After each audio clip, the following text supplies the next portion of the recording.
¿Qué calor necesitaríamos para aumentar la temperatura de 10 gramos de argón, gas monoatómico, en 10 grados centígrados? A volumen constante, a presión constante. Y además aprovecho para calcular el trabajo realizado en ambos procesos, considerando que el comportamiento del gas es ideal. Eso lo vamos a considerar siempre. Me dan como dato las capacidades caloríficas. Por cierto, ¿le pondríais gorrito? ¿Esas capacidades caloríficas están definidas por mol? Sí, pues hay que poner el gorrito. Hay veces que no lo ponen. ¿Vale? Están definidas por mol de gas. ¿Vale? Si no tuviese gorrito, las unidades serían calorías Kelvin, no calorías mol Kelvin. ¿Vale? Por lo tanto, nuestra misión es calentar. Exactamente, es calentar para aumentar, sí, para aumentar la temperatura en 10 grados centígrados, una cantidad de gas que vamos a transformar lo primero de todo en moles, ¿no? Porque siempre trabajamos con la cantidad en moles. ¿Cómo se obtienen los moles? Dividiendo la masa entre el peso molecular. Así que lo primero que vamos a hacer es calcular la cantidad de argón que tenemos en moles, dividiendo la masa en gramos entre su peso molecular, que abajo sí nos da el enunciado como dato, ¿no? Esa unidad de masa atómica es equivalente a poner gramos partido por mol. Son los gramos que pesa un mol de átomos de argón. Sustituimos la cantidad en gramos, eran 10, el peso molecular, el peso atómico, porque es un átomo, es 39,9 gramos pesa cada mol de átomos de argón, y al final sale que tenemos una cantidad en moles de 0,2506. Bueno, pues lo que queremos hacer con esta cantidad de argón en moles es calentarla. La vamos a calentar teniendo en cuenta el incremento de temperatura. No me dicen cuál es la temperatura inicial y cuál es la final, no, sino el cambio final de temperatura, ¿vale? Hay que conseguir aumentar la temperatura. Un valor me están dando el incremento de T, que como caliente es positivo, ¿no? Y ese incremento de T, que nosotros siempre definimos como la temperatura final menos la temperatura inicial, según el enunciado, son 10 grados centígrados. ¿Vale? Queremos que aumente 10 grados centígrados. No sé qué temperatura tiene al principio, pero sé que quiero que aumente 10 grados. Por cierto, ¿estaríais de acuerdo conmigo si aquí en vez de poner 10 grados pongo 10 Kelvin? Sí, ¿verdad? ¿Cómo que no? Sí. ¿Por qué? Porque es una variación de temperatura. La variación de temperatura siempre da igual en qué unidades la midáis porque es la misma. Por eso os lo preguntaba, sabía que ibais a meter la pata. Imaginaros que quiero calentar, ¿vale? Por ejemplo, aquí en grados centígrados de 0 a 10. El incremento de temperatura, en este caso, son 10 grados centígrados, ¿vale? Y si paso a Kelvin, cada temperatura, sumo 273, sumo 273, a que al final la diferencia también es 10. Hombre, claro. Así que no se os ocurra sumar jamás 273 para hacer un cambio de unidades a un incremento de T o un incremento de cualquier cosa, ¿vale? El incremento de cualquier cosa tiene el mismo valor independientemente de las unidades en las que defináis esa variable, ¿vale? Por lo tanto, puedo poner ahí las unidades que me apetezcan, ¿vale? Porque es una variación de esa variable. Oh, se me ha borrado lo que no quería. Vale, guay. Más cosas. ¿Qué más cosas conocemos? Las capacidades caloríficas, considerando que no hace falta que nos den este dato, ¿verdad? Porque como es un gas monoatómico ideal, sabemos nosotros cuánto vale CU y CP. Pero bueno, en este caso me lo daba directamente el enunciado. Pues nada, vamos a calcular el calor. En primer lugar, a volumen constante. Y una vez que tengamos el calor, el trabajo, viceversa, ¿no? Bueno, pues tenemos que calcular el calor como consecuencia ¿de qué? De un cambio de temperatura. Bien, considerando que el volumen es constante, el calor como consecuencia de un cambio de temperatura a volumen constante, que por cierto sé que coincide con la variación de energía interna, acá igual al producto de los moles por la capacidad calorífica por el intercambio de temperaturas. Y como queremos estudiar un incremento, no solamente un diferencial, tenemos que integrar entre nuestros límites, ¿no? Temperatura inicial y temperatura final. Primer paso para resolver una integral, sacar todo aquello que sea constante. ¿Los moles son constantes? Sí, el sistema es cerrado, ¿vale? El gas no se escapa. La capacidad calorífica es constante, es un numerito que no depende de T. Hombre, claro, 2,98. Siempre vale 2,98. Así que la N y la capacidad calorífica fuera de la integral. Y así lo único que me queda en la integral es la integral de diferencial de T entre límites, que vamos a integrar enseguida. Bueno, no hay integral más inmediata que esta, ¿no? No sé si recordáis que la integral de diferencial de X es X. La integral de diferencial de casa es casa, pues la integral de diferencial de T será T. Y una vez que resolvemos la integral, siempre tenemos que sustituir en el límite de la integral, en el resultado de la integral, los límites.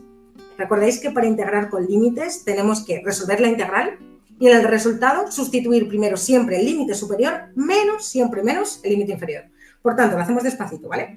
Es decir, lo primero que voy a hacer es resolver la integral y sé que la integral de diferencial de T es T. ¿Vale? Pongo el resultado de la integral. Y después normalmente se representa así. Se pone un corchete, teniendo en cuenta todavía que no hemos sustituido los límites de integración. Porque el último paso es sustituir en el resultado de la integral, que es la T, el límite superior, que es la temperatura final, menos el límite inferior, que es la temperatura inicial. Lo tengo. Está todo, ¿no? Pues a sustituir y a calcular. Va, a por ello. Sustituyendo nos queda que ese calor a volumen constante, que por cierto ya sabemos que no es más que la variación de energía interna, son los moles de gas que hemos calculado arriba, 0,2506, multiplicado por esa capacidad calorífica a volumen constante que, según el dato, tiene un valor de 2,98 en calorías por Kelvin, por ese cambio de temperatura que sé que puedo representar directamente en unidades Kelvin, que es la que me interesa, ¿no? Para comprobar cómo al final la temperatura se simplifica. Por cierto, veis que esto es directamente incremento de T, ¿verdad? Lo he puesto del tirón. Ahí está. Vale, la temperatura fuera, los moles fuera, perfecto. Me queda el intercambio de calor en unidades de energía, en concreto en calorías, y sale que se produce un intercambio exactamente igual a 7,46. Para que este gas se caliente hay que aportar este calor. El entorno tiene que aportar este calor al sistema. Por eso la variable es positiva, ¿no? Bueno, como después también me preguntan por el trabajo, vamos a aprovechar para calcularlo enseguida, ¿no? Al final el trabajo, por definición, agrega igual a la integral, bueno, siempre saco el menos porque eso siempre es constante, del producto de la presión por el cambio de volumen entre límites, ¿vale? Bien, ¿en el apartado hay cambio de volumen? No, el volumen es constante. Si no hay cambio de volumen, diferencial de V es 0. Y si diferencial de V es 0, el trabajo es 0. Así que, listo. El trabajo no tenía pérdida. No se ejerce trabajo en este sistema porque el volumen no cambia. Vale, ahora hacemos lo mismo en el apartado B, pero considerando que el proceso se produce a presión constante. Así que lo que me están preguntando es por el calor a presión constante, en primer lugar. ¿Y con qué coincide el calor a presión constante? Con la variación de entalpía. ¿Y cómo se calcula la variación de entalpía como consecuencia de un cambio de temperatura? Igual que la energía interna, pero en vez de C sub V, C sub P. Así de fácil. Moles por la capacidad calorífica, presión constante por mol, todo ello por ahora dentro de la integral entre nuestros límites, por el pequeño cambio de temperatura que lo transformaremos en un incremento a la integral. Va. Todo lo que sea constante fuera de la integral. Los moles son constantes porque el sistema es cerrado. La capacidad calorífica, fijaros que es un numerito, también es una constante que no depende de T, fuera de la integral. Y así lo único que tengo que hacer es integrar diferencial de T, cuyo resultado ya sabemos que es T. Y además, ¿qué hay que hacer? Sustituir límites. TF menos TI, incremento de T, lo tenemos. Moles por capacidad calorífica por mol por temperatura final menos temperatura inicial. Pues nada, lo mismo que antes. Metemos valores, cambiando el valor de la capacidad calorífica, ¿no? Ese calor a presión constante que coincide con la variación de entalpía es la cantidad de gas en moles, 0,2506, multiplicado por la capacidad calorífica a presión constante, que me voy a los datos, y tiene un valor de 4,97 en calorías mol por Kelvin. Y directamente sustituimos, que esto es la variación de temperatura, y las unidades que más nos interesan, que en este caso es Kelvin, para comprobar que se simplifican, que era de 10 unidades.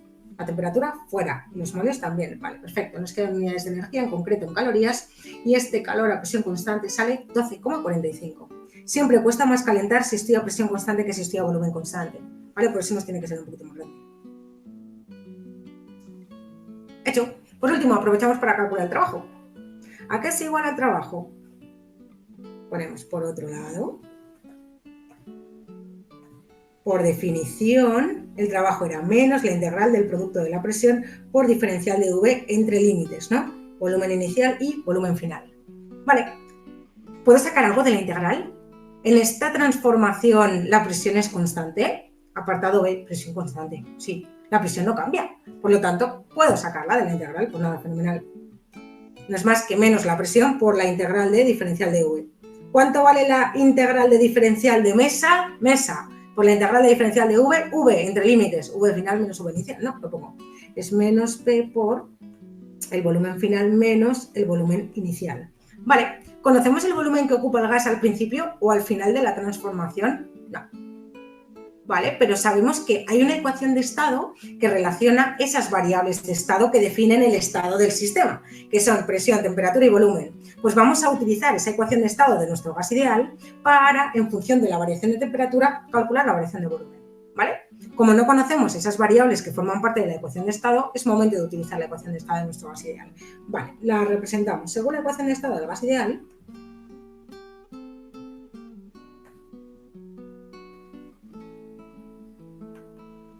P por V es igual a nRT. Bien, en esta transformación, durante la transformación, ¿qué variables cambian? ¿Qué variables naturales del gas cambian? ¿Cambia la presión?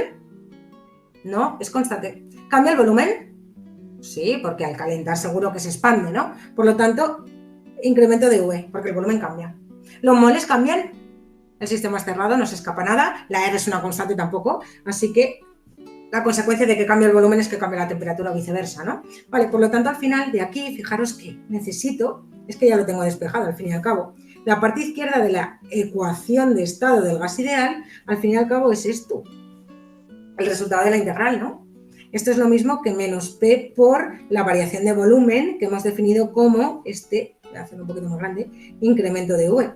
Por lo tanto, según la expresión amarilla, poner P por incremento de V no es lo mismo que poner NR por incremento de T, sí, y así dejamos el trabajo en función de algo que conocemos, que es el cambio de temperatura. Pero cuidado con el menos de delante, ¿vale? Al final esto no es más que el menos que estaba en la expresión por la equivalencia de P por incremento de V, que gracias a nuestra ecuación de estado es RT por incremento de T. Y ya he dejado la expresión de trabajo en función de una variable que forma parte de la ecuación de estado que conozco. ¿Vale? Pues allá vamos. Tenemos moles de gas. Nos hemos calculado antes 0,2506.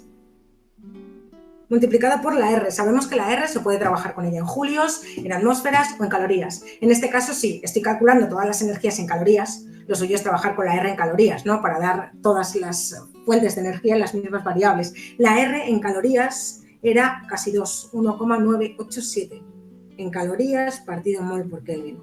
Multiplicado por ese incremento de temperatura que hemos dicho que son 10 unidades. Vale, pues nada, todo genial, ¿no? La temperatura y los moles se van. Al final sale que el trabajo ejercido por el sistema vale menos 4,98 calorías. Y lo tenemos. Vale, ya hemos calculado el calor y el volumen, el calor y el trabajo para un cambio de temperatura manteniendo volumen y presión constante.